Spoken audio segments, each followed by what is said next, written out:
It is perhaps the most tragic fire in human history. A single event where the accumulated knowledge of the ancient world turned to smoke. We picture one catastrophic night, scrolls burning by the hundreds of thousands, and a civilization plunged into darkness. The usual suspects are famous: Julius Caesar in the heat of war, Christian mobs in a fervor of fanaticism, or Caliph Omar in an act of conquest. But what if the story we all know is wrong? What if the brain of the ancient world wasn't destroyed in a single blazing inferno, but suffered a much slower, more complex, and perhaps even more tragic death? Welcome to Cultural Echoes. Today we are not looking for the one man who burned the Library of Alexandria. We are searching for the real reason it disappeared: the Mouseion, the world's first think tank. Before there was a library, there was a city. And before the city, there was a dream. In 331 BCE, a young Alexander the Great stood on a narrow strip of land between Lake Mareotis and the sea and pointed his spear. He was not just founding a port, he was founding a new center for the world, a nexus of Greek culture and Egyptian wealth, a capital that would bear his name for eternity. When Alexander died, his dream fractured. His empire was torn apart by his generals, the Diadochi, or successors, in a brutal 40-year scramble for power. The man who secured Egypt was perhaps the most cunning and patient of them all. Ptolemy, the first Soter, the savior. Ptolemy was not just a soldier, he was an intellectual. He had been one of Alexander's companions and was a historian in his own right, writing a now-lost history of Alexander's campaigns. He understood that a dynasty is not built on military might alone. It is built on legitimacy. And in the Hellenistic world, legitimacy meant culture. He needed to make his new, sprawling, multi-ethnic capital of Alexandria the undisputed center of Greek learning, philosophy, and science. He needed to build a new Athens, one that would eclipse the old. To do this, he turned to an unlikely architect, an Athenian exile named Demetrius of Phaleron. Demetrius was a philosopher, an orator, and a student from Aristotle's own school, the Lyceum. He had once ruled Athens as a philosopher-king, and having lost it all, he brought his vast knowledge of politics and organization to Ptolemy's court. It was Demetrius who proposed the grand idea. He advised Ptolemy that if he wished to rule the world, he must first possess the knowledge of the world. He proposed an institution modeled on his alma mater, Aristotle's Lyceum, but on a scale the world had never seen. It would not be just a school, but a state-funded institute dedicated to the Muses, the goddesses of the arts. He called it the Mouseion, the House of the Muses. The Mouseion was the world's first true think tank. It was a revolutionary concept. Ptolemy and his son Ptolemy II Philadelphus, who truly brought the vision to life, used the vast wealth of Egypt to build a stunning campus in the Bruchion, the royal quarter of the city. We have a description from the geographer Strabo, who visited it centuries later. He described a complex of buildings, all connected by a long, covered walkway called the Peripatos, where scholars could stroll and debate, sheltered from the African sun. There were botanical gardens, a zoological park with exotic animals, lecture halls, and anatomical research rooms where, for the first time in history, human dissection was permitted, leading to revolutionary discoveries about the human body. The heart of the Mouseion was the Sycition, a great communal dining hall. This was the core of the institution. The Ptolemies invited the greatest minds of the Hellenistic world, poets, mathematicians, astronomers, geographers, philosophers, and physicians, to live in Alexandria at the king's expense. They were given generous salaries, were exempt from all taxes, and received free room and board. Their job was not to teach. Their job was simply to be, to research, to think, to debate one another, and to advance the sum of human knowledge. They were, in effect, the first professional academics, and to fuel this massive intellectual engine, they needed one thing above all else: books. Every scroll of papyrus, every parchment, every tablet of baked clay that contained the wisdom of the world. This was the Bibliotheca, the great library. The library was not a separate entity. It was the heart of the Mouseion. It was its engine room, its database, its primary tool. The goal, as stated by Demetrius, was breathtakingly ambitious: to collect a copy of every book in the world. This was not a passive collection. It was an act of intellectual warfare. The Ptolemies were in a library war with their great rivals, the Attalid dynasty of Pergamum, who were building their own magnificent library. This rivalry drove them to obsessive and even ruthless lengths. Ptolemy III, for instance, borrowed the original master copies of the great Athenian playwrights, Aeschylus, Sophocles, and Euripides, from Athens itself, placing an enormous sum of silver as a deposit. He then had his scribes copy them onto the finest possible papyrus, kept the originals for the Library of Alexandria, and sent the copies back to Athens, forfeiting his deposit. This was the intellectual climate. The first great librarian, Zenodotus of Ephesus, was not just a keeper of books. He was a philologist, a lover of words. He and his colleagues, like Callimachus, began the monumental task that defines Western scholarship to this day. They didn't just store the scrolls, they edited them. They compared different versions of the same text, like Homer's Iliad, that had arrived from different cities, noting variations, correcting scribal errors, and establishing the first critical editions. Callimachus created the Pinaikos, or tables, a 120-volume catalog that organized the entire collection by subject and author, the first library catalog in history. This act of categorization created the very idea of a literary canon. They were, in essence, organizing the human mind. This was the Mouseion. It was far more than a building full of books. It was a living, breathing institution, a magnet for genius, and a political statement of cultural supremacy. It was the brain of the ancient world. It was a place where Eratosthenes would calculate the circumference of the earth with astonishing accuracy, where Euclid would write the elements of geometry, and where the Hebrew Bible would first be translated into Greek, becoming the Septuagint. The library was not just a repository of the past, it was a factory for the future. And it was this very symbol of universal knowledge that would, over the next 7 centuries, make it a target for the most powerful forces in the world. The ambition of generals, the apathy of emperors, the zealotry of priests, and the slow, inevitable decay of time itself. The story of its destruction is the story of the classical world's end, the royal obsession, building the world's mind. A library of every book in the world. The concept is so vast, it borders on the mythical. Today, with the internet, we take universal access to information for granted. But in the 3rd century, BCE, this was a project of almost divine ambition, an attempt to build a mortal mind that could rival that of the Muses themselves. The engine behind this ambition was not just scholarly curiosity, it was royal power, limitless wealth, and a rivalry so intense it would shape the intellectual history of the world. The Ptolemies, now pharaohs of Egypt, controlled the single most valuable intellectual property of the ancient world: papyrus. The tall reeds of the Nile Delta were the source of the ancient world's paper, and the Ptolemies held a virtual monopoly on its production and export.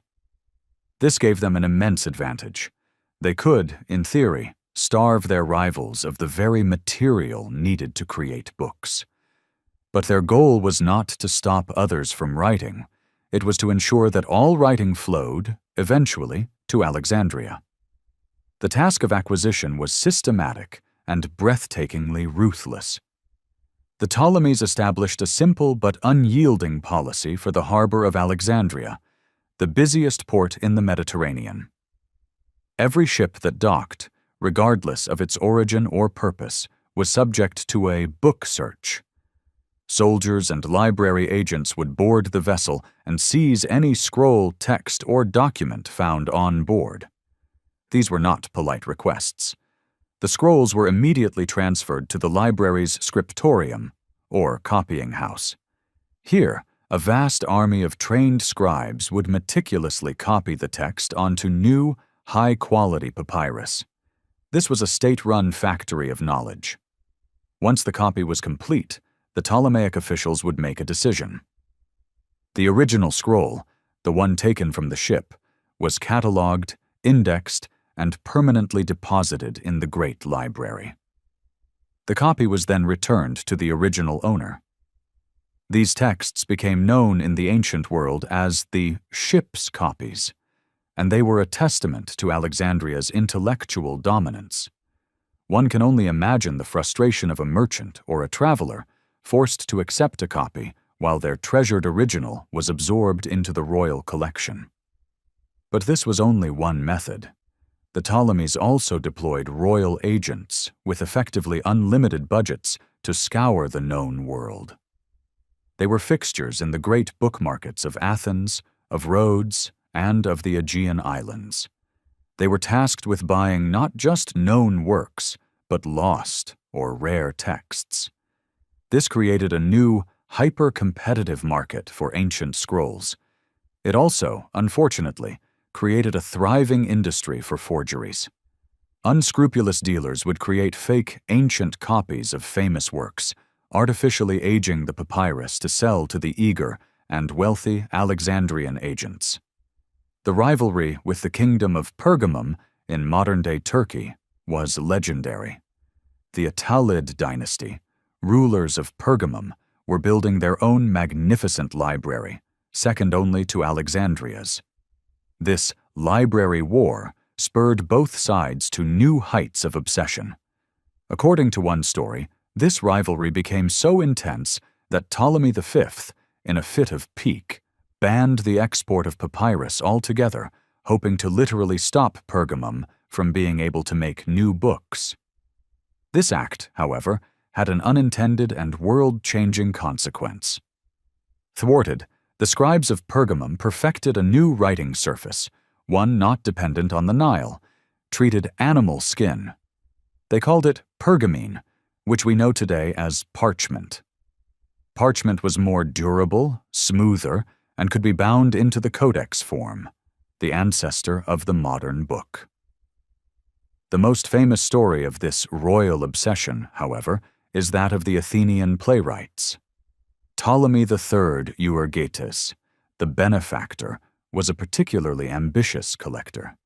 He knew that the official, state-owned master copies of the great Athenian tragedies, the original scripts of Aeschylus, Sophocles, and Euripides, were held in the state archives of Athens. These were cultural treasures, the very soul of Greek literature. Ptolemy III wrote to the Athenians and asked to borrow them, simply to have them copied. The Athenians were, understandably, suspicious. They demanded a deposit as collateral, a guarantee for the safe return of their priceless heritage. The sum they named was staggering: 15 talents of silver. A talent was a unit of weight, perhaps 26 kilograms, meaning the deposit was nearly 400 kilograms of pure silver, a king's ransom. Ptolemy III agreed without hesitation. The silver was sent to Athens, and the precious master scrolls were sailed to Alexandria. Once they arrived, the king's plan became clear. He ordered his finest scribes to copy the plays onto the most beautiful papyrus, with the highest quality ink. These exquisite copies were then sent back to Athens. The original, master copies, were placed in the great library. Ptolemy III, in a message of ultimate power, informed the Athenians that they could keep the 15 talents of silver. He had, in effect, purchased the soul of Greek tragedy for his collection. This combination of state-sanctioned piracy, limitless budgets, and intellectual cunning built a collection that dwarfed anything the world had ever seen. But how large was it? The numbers that have come down to us are a subject of intense debate. The medieval writer Tzetzes claimed it held 400,000 mixed scrolls, meaning multiple works on one scroll, and 90,000 unmixed scrolls. The Roman writer Aulus Gellius suggests a figure as high as 700,000. Others, like Seneca, mention 40,000. These numbers are almost impossible to verify. Do they refer to 700,000 individual scrolls? Or 700,000 individual works or books, many of which, like the Iliad, would have required dozens of scrolls? Modern scholars are skeptical, suggesting that housing such a number would require a building of impossible size. A more sober estimate might be around 40,000 to 50,000 scrolls, which in itself would represent an astounding library, containing perhaps 30 to 50% of all literature written in Greek at that time. But the number, in the end, is irrelevant. The idea of the library was its true power. It was the first universal library. It was here that the intellectual project of the Mouseion could be fully realized. The task of not just collecting, but of standardizing all knowledge. This was the birthplace of textual criticism. Scribes and scholars like Zenodotus, the first librarian, and Aristophanes of Byzantium took on the Herculean task of creating the canonical versions of the great texts. They compared the ship's copies with the copies from Athens or Rhodes, noting variations, correcting errors, and adding punctuation for the first time. They were the first to divide the great epic poems into books, or chapters, as we know them today.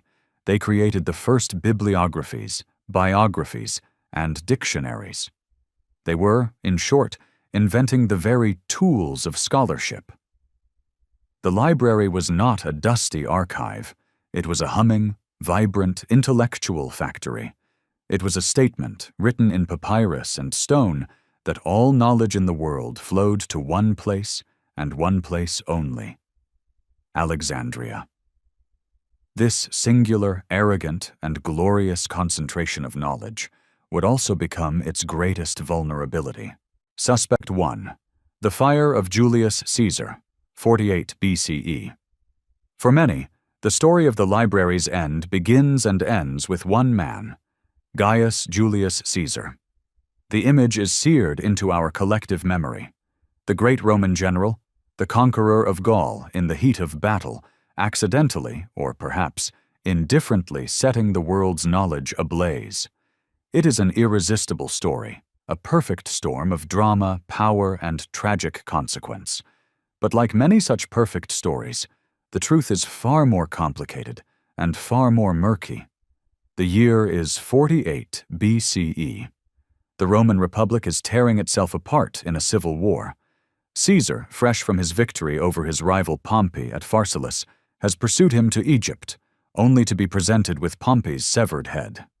He finds himself drawn into another, local civil war, a venomous dynastic struggle between the young pharaoh Ptolemy XIII and his brilliant, ambitious older sister, Cleopatra VII. Caesar, with only a small force, famously sides with Cleopatra. He occupies the royal palace complex, the Mouseion, and finds himself besieged by the forces of Ptolemy XIII, under the command of his general, Achilles. The Roman ships are blockaded in the great harbor. In a desperate tactical move to gain control of the harbor and prevent his fleet from being captured, Caesar orders his men to set fire to the Egyptian ships. This, all sources agree, is a fact. The fire was set, the ships burned. But what happened next is the source of 400 years of debate. The fire, fanned by a strong sea breeze, did not stop at the water's edge. It leaped from the burning fleet to the docks, and then into the city itself. Ancient writers paint a picture of chaos. The Roman philosopher and playwright Seneca, writing a century later, is the first to give us a number. Citing Livy's History of Rome, which is now lost, Seneca states that 40,000 scrolls, voluminum, were destroyed in the fire. This is the origin of the legend. But what exactly burned? The details are everything. The geographer Strabo, who was in Alexandria just 2 decades after the fire, describes the Mouseion and the library in loving detail. He mentions the walkway, the dining hall, the campus. He speaks of it as a thriving, functioning institution. He makes absolutely no mention of it having been recently burned and rebuilt. This is a deafening silence from our best contemporary witness. So what were the 40,000 scrolls Seneca mentions? Many scholars now believe they were not the library at all. The fire spread from the docks to the warehouses, horea, that lined the harbor. These warehouses were used to store grain, but also, quite possibly, books. These could have been scrolls created for export, or scrolls recently arrived from the ship searches, awaiting the long process of being copied and catalogued by the library staff. The destruction of 40,000 scrolls is a bibliographic catastrophe, to be sure. But it is not the destruction of the great library itself.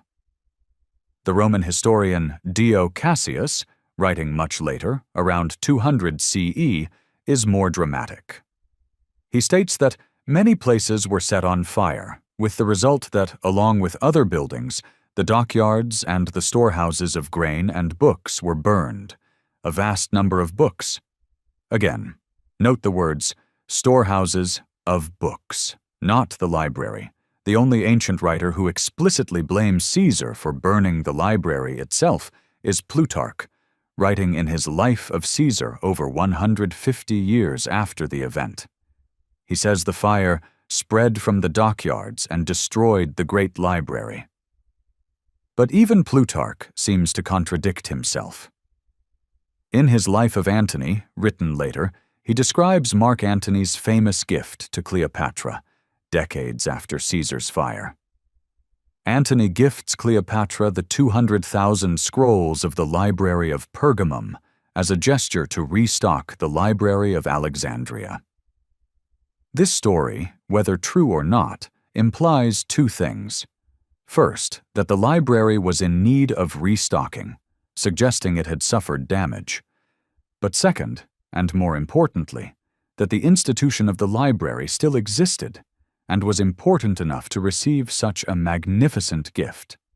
So, what is the verdict on Julius Caesar? He is not innocent, but he is almost certainly not guilty of the crime for which he is most famous. He did start a fire. That fire did burn books, perhaps tens of thousands of them. It may have even damaged a wing of the great library, or, more likely, destroyed a massive collection of scrolls in waterfront warehouses. But it was not the fatal blow. The Mouseion and the great library, as an institution, survived. It continued to function, to host scholars, and to be the center of learning. Caesar's fire was a terrible wound, a tragic loss of irreplaceable knowledge. It was the first great cut in a death that would take centuries, but it was not the end. The heart of the library was still beating. Its greatest enemies were yet to come, and they would not be foreign generals, but the more insidious forces of time, apathy, and internal decay. The daughter, the Serapeum. To truly understand the story of the library's destruction, we must first make a crucial distinction, one that is key to solving the entire mystery. When we say the Library of Alexandria, we are, in fact, talking about two distinct institutions. The failure to separate these two has been the source of endless confusion. The first, as we've discussed, was the Mouseion, the Mother Library. This was the original, the elite research institute founded by the Ptolemies, located in the Bruchion, the royal palace quarter. This was a private institution, accessible only to the salaried scholars who lived and worked there. This was the brain. But as the collection grew, it swelled beyond the capacity of the Mouseion.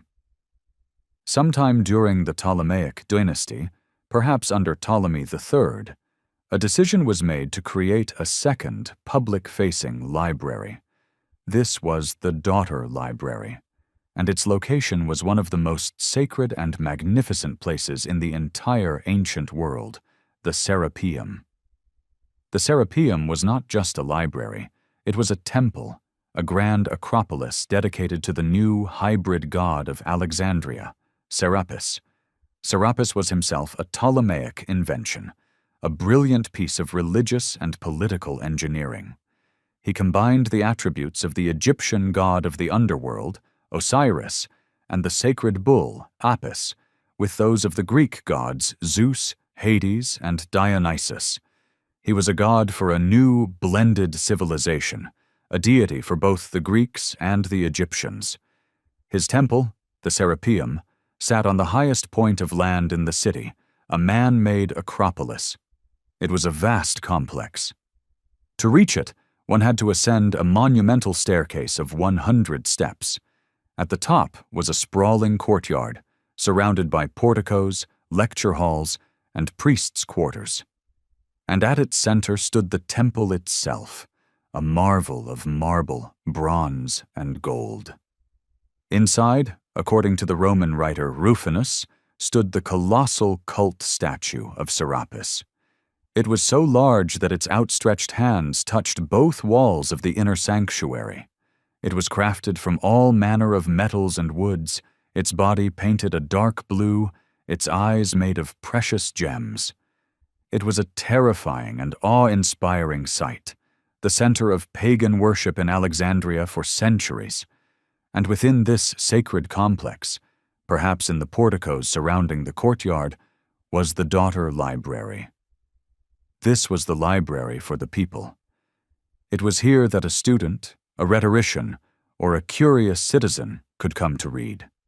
Its collection, while smaller than the Mouseion's, was still immense.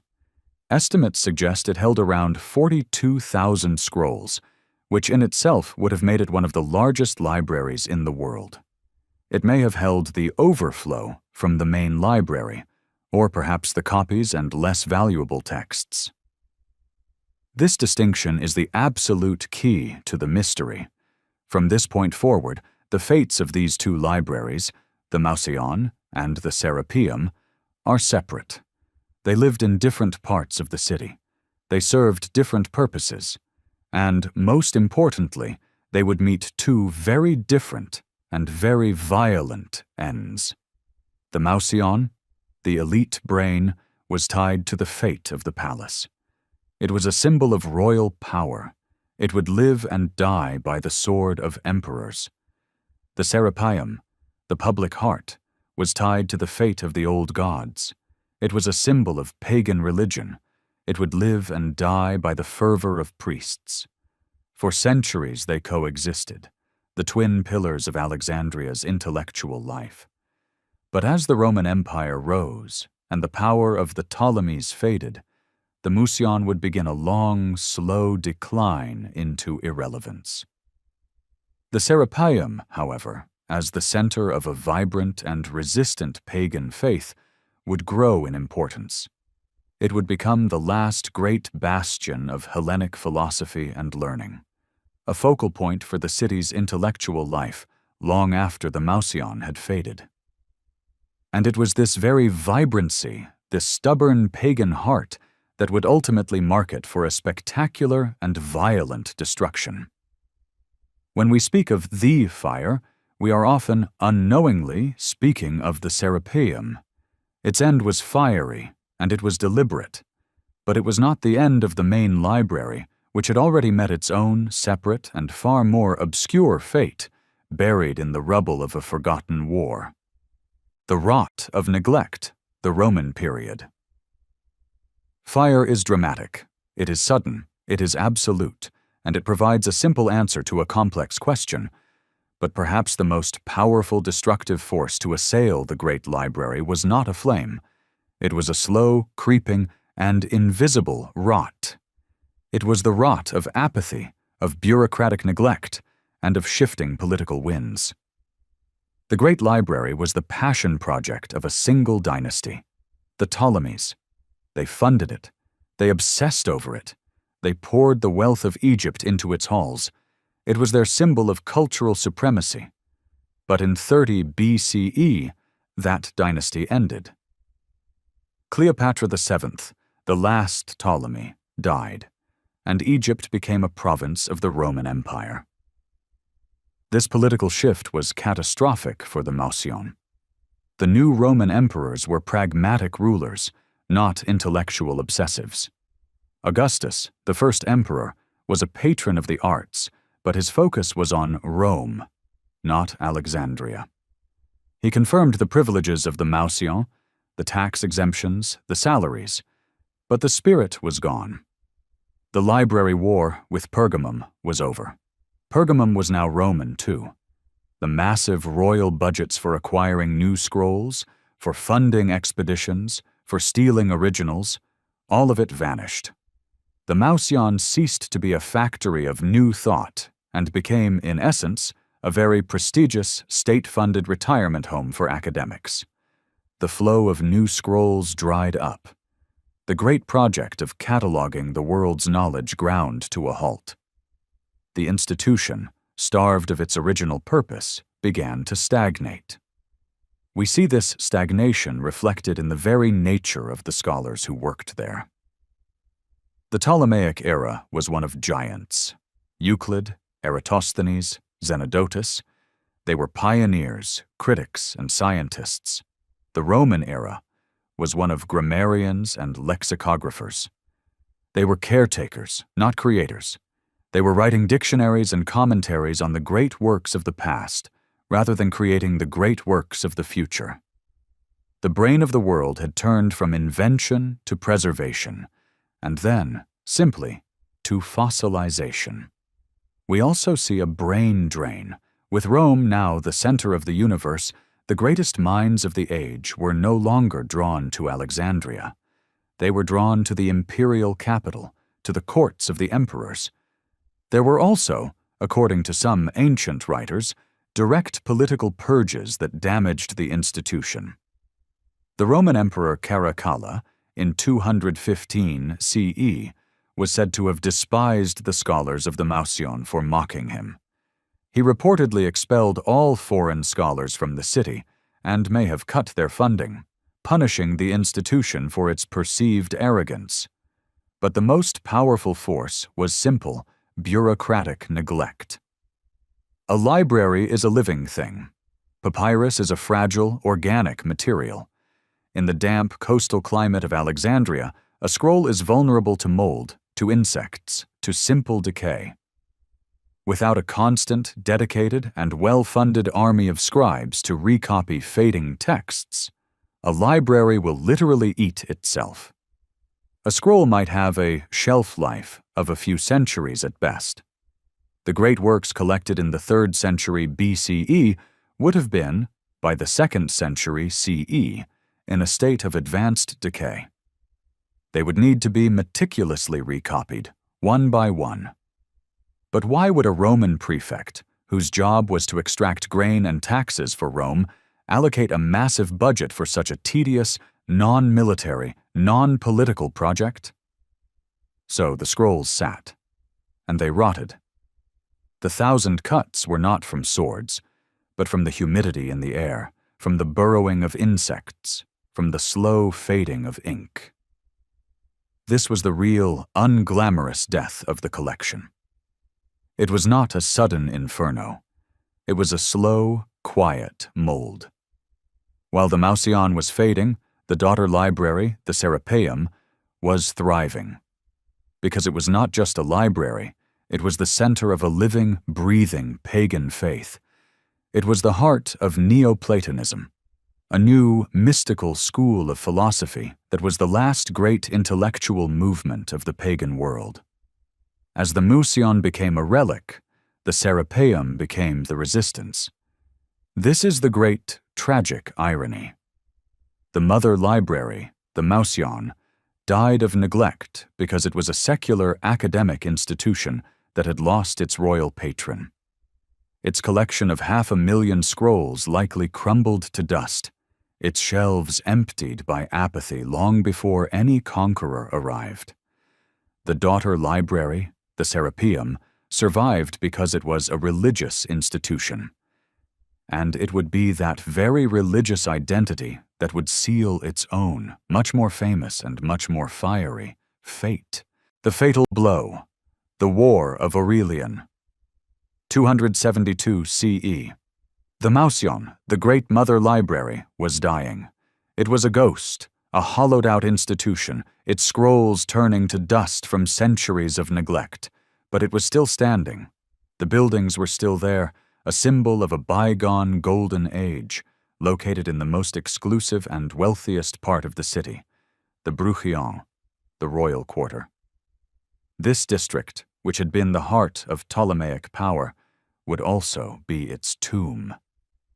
The fatal blow, the event that almost certainly destroyed the physical buildings of the great library, did not come from a famous philosopher king or a religious zealot. It came from a soldier. His name was Aurelian, a tough, no-nonsense Roman emperor who was desperately trying to stitch the Roman Empire back together. The year is 272 CE. The empire is in the grip of the crisis of the 3rd century, a 50-year period of chaos, civil war, and economic collapse. The empire had fractured into 3 warring pieces.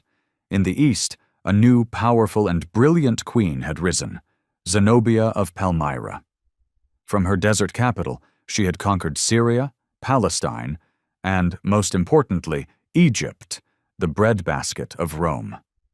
Aurelian, known as Restitutor Orbis, the restorer of the world, could not let this stand. He marched his legions east. After defeating Zenobia in battle, he pursued her forces back to Alexandria, which had become her stronghold. What happened next was not a battle. It was a savage, internal siege. The Palmyrene forces and the pro-Zenobia faction of the city retreated into the Mouseion. They fortified the palace district, turning the ancient home of the Ptolemies into a fortress. Aurelian's Roman legions surrounded them. This was not a war against a foreign enemy.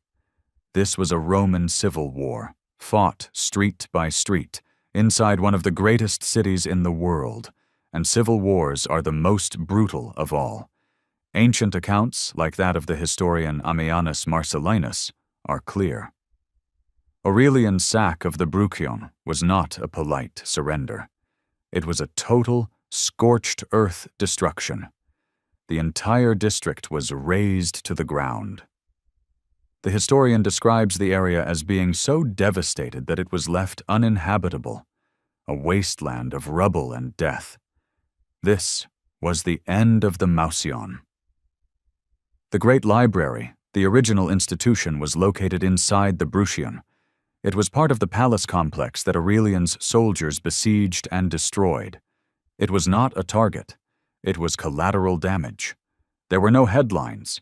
No philosopher lamented the burning of the books. The event was a military one, a footnote in a long and bloody civil war. The world was concerned with the fall of Queen Zenobia and the reunification of the empire, not the destruction of an old, neglected academic building. If any scrolls remained on its shelves after 300 years of Roman apathy, they were consumed in the fires of this siege. This is the academic consensus. This is the quiet, unglamorous, and definitive death of the original Great Library of Alexandria. It wasn't burned by Caesar, who merely wounded it.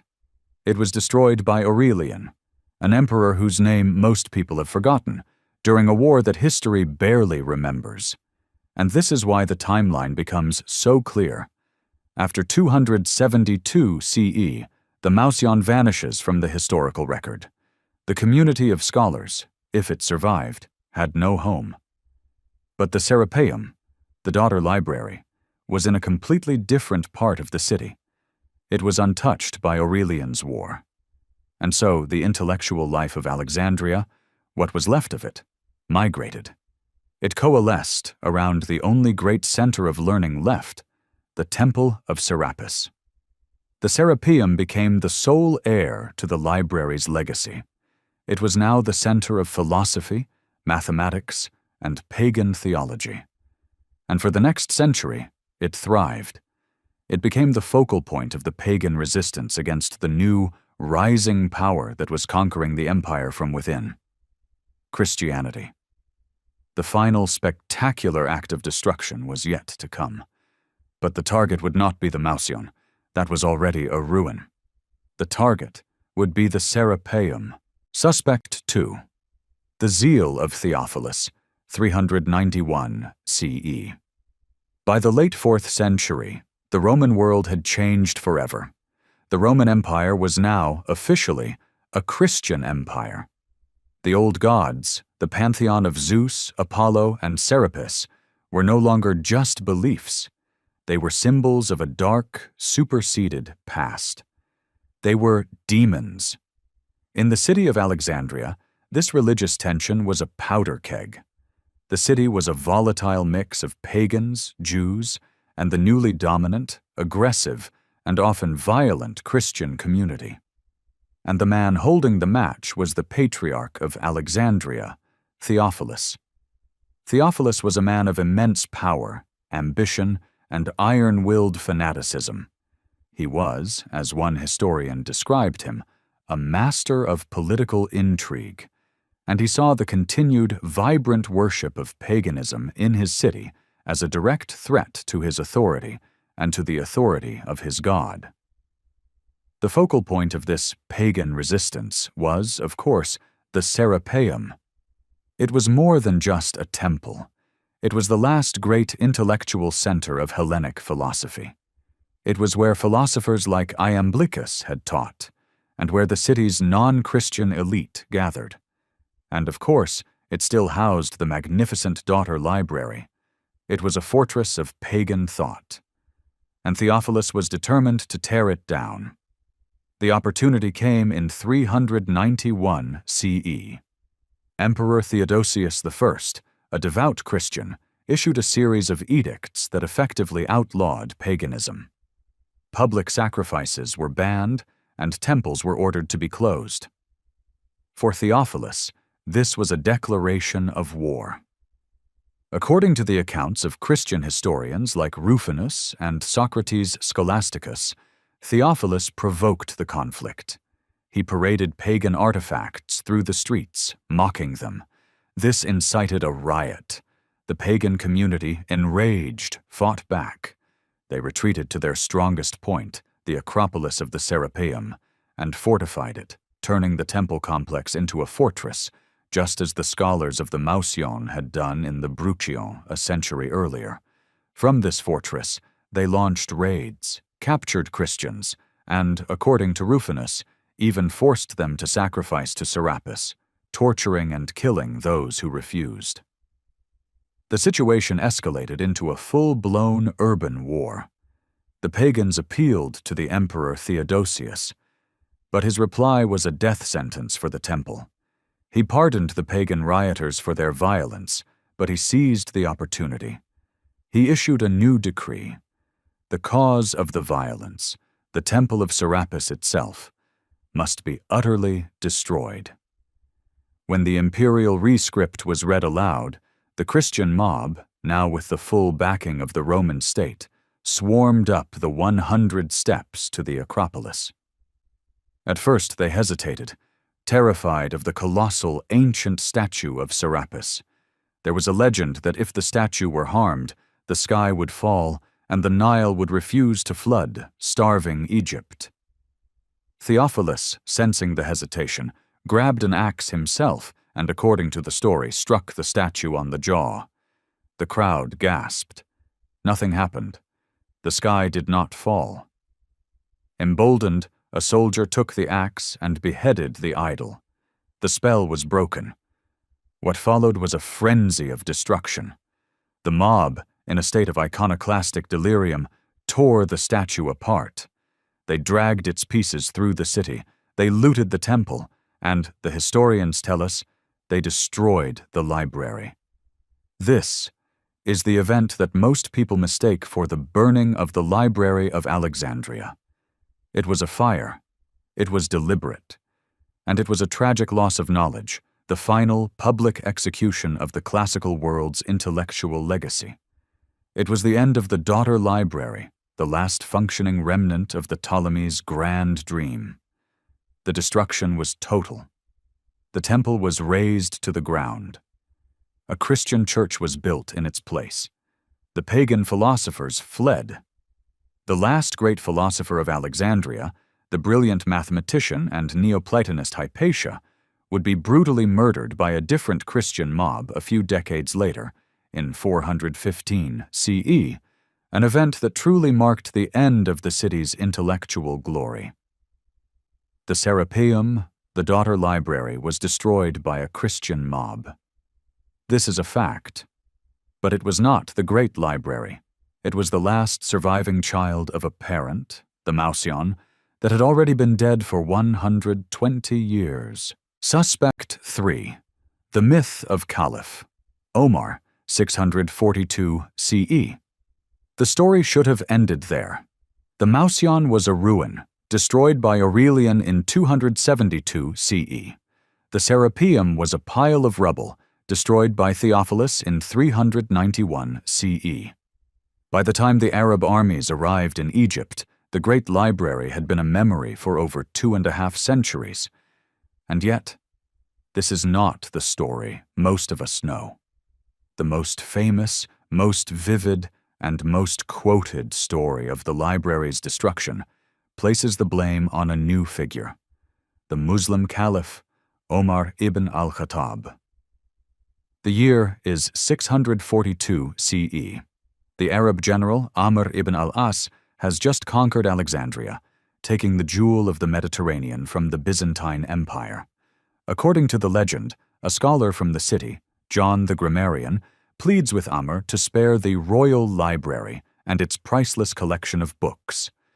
Amr, impressed, writes to the Caliph Omar in Medina for guidance. The caliph's reply is swift, uncompromising, and devastatingly logical. If these writings of the Greeks agree with the Book of God, they are useless and need not be preserved. If they disagree, they are pernicious and ought to be destroyed. And so, the order is given.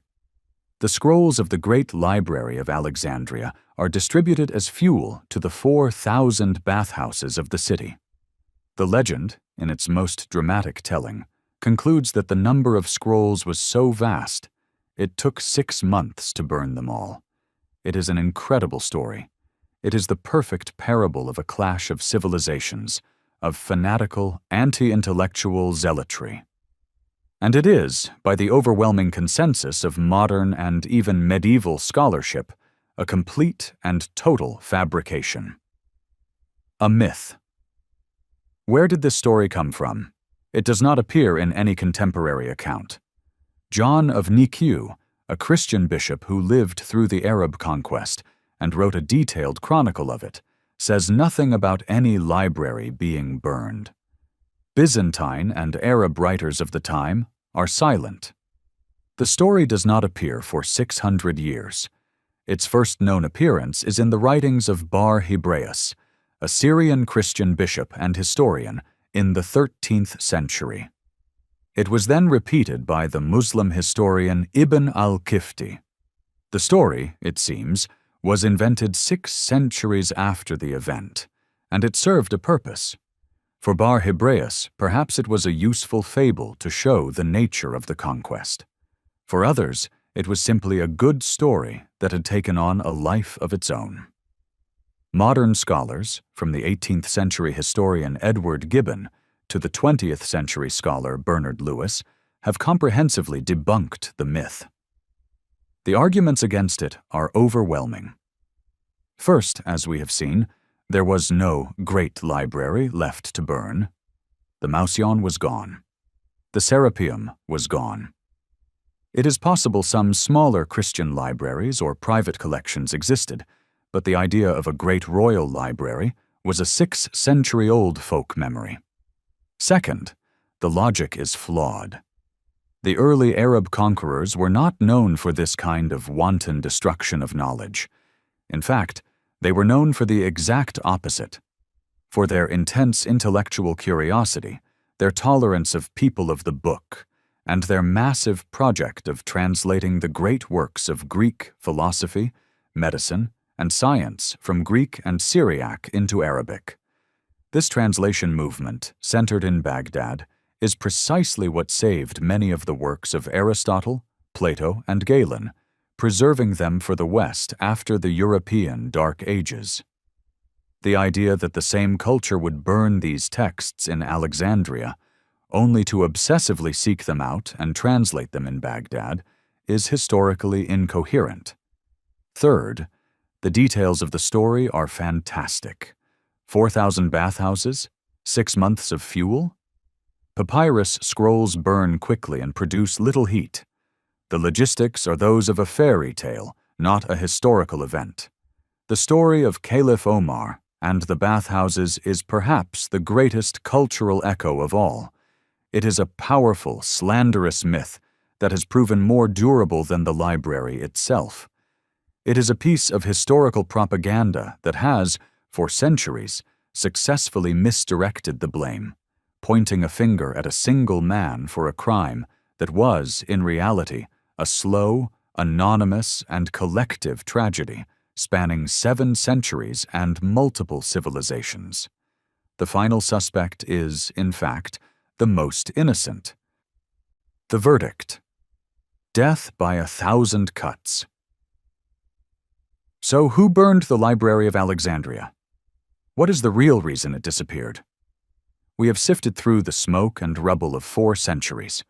We have investigated the 3 great suspects, Caesar, Theophilus, and Omar, and a 4th, lesser-known culprit, Aurelian. The verdict is clear. There is no single arsonist.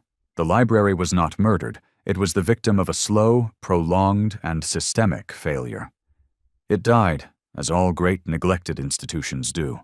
It died of 1,000 cuts. The first cut, and perhaps the first wound that mattered, was from Julius Caesar in 48 BCE. His fire was a terrible blow, a reckless act of war that destroyed tens of thousands of scrolls. But it was a warehouse fire, not a library fire.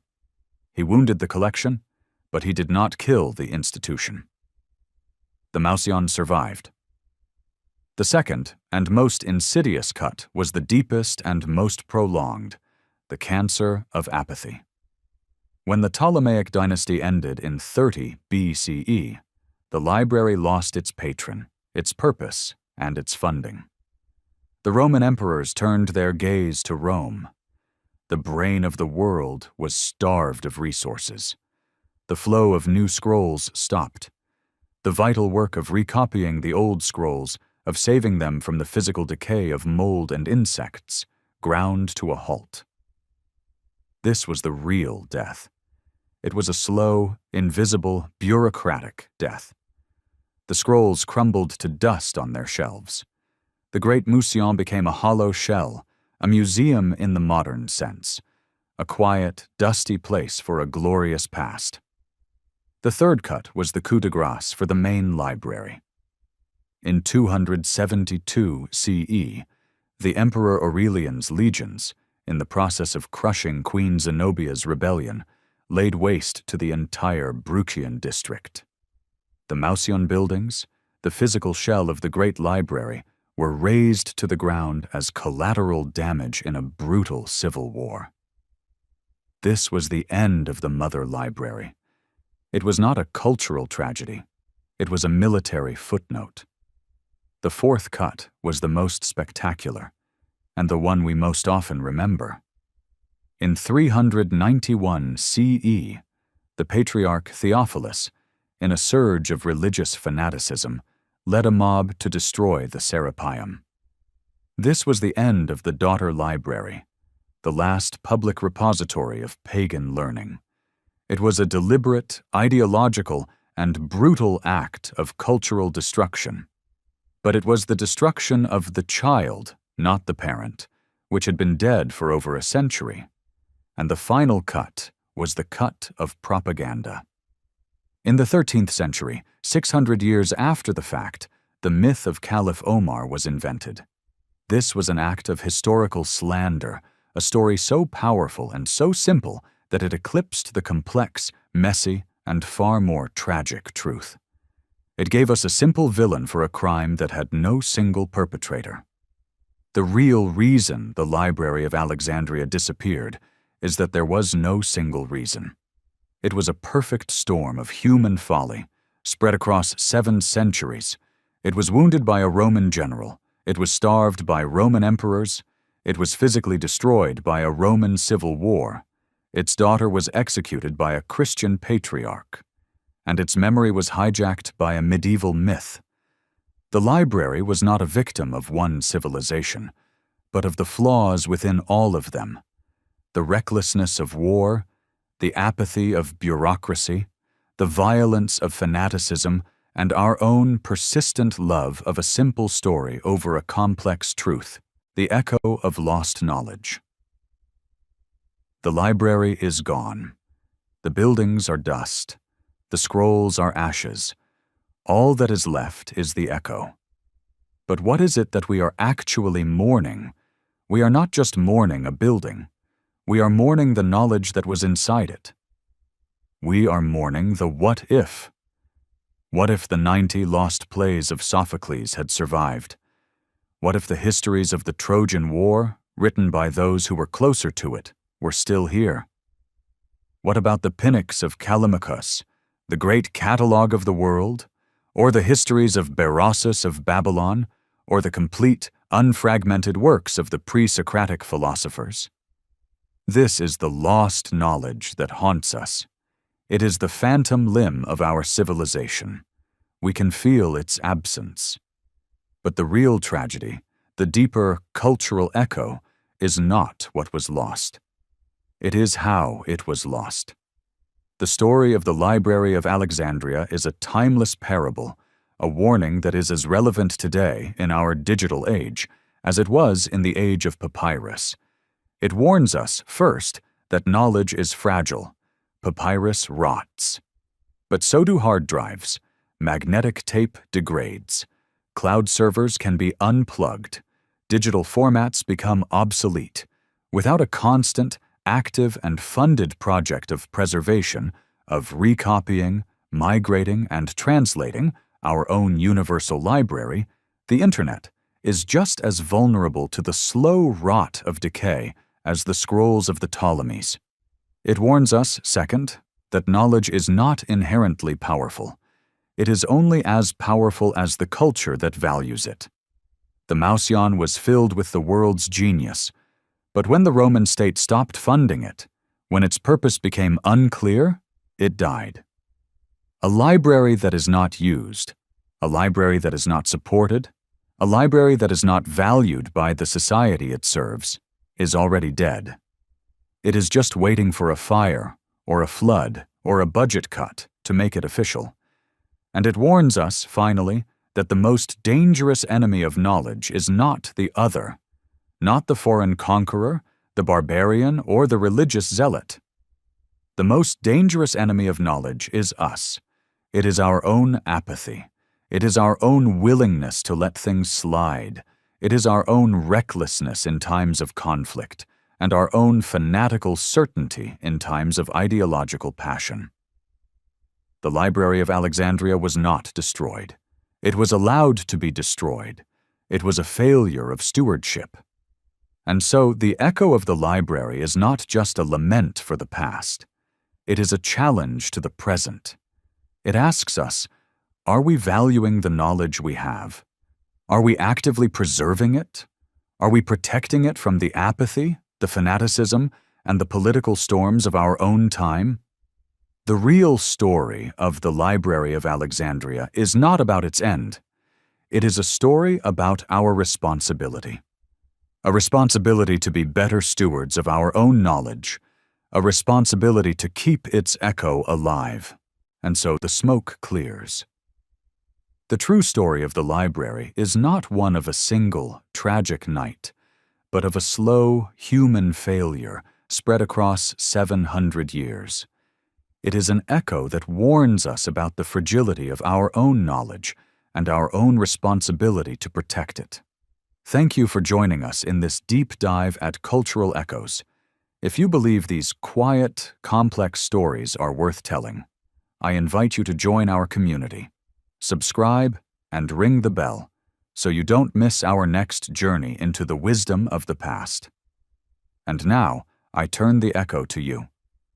What, to you, is the most tragic part of the library's end? Was it the fire of war, the slow rot of neglect, or the deliberate fanatical destruction of the Serapeum? Share your thoughts in the comments below. Thank you for listening. And until next time, be well.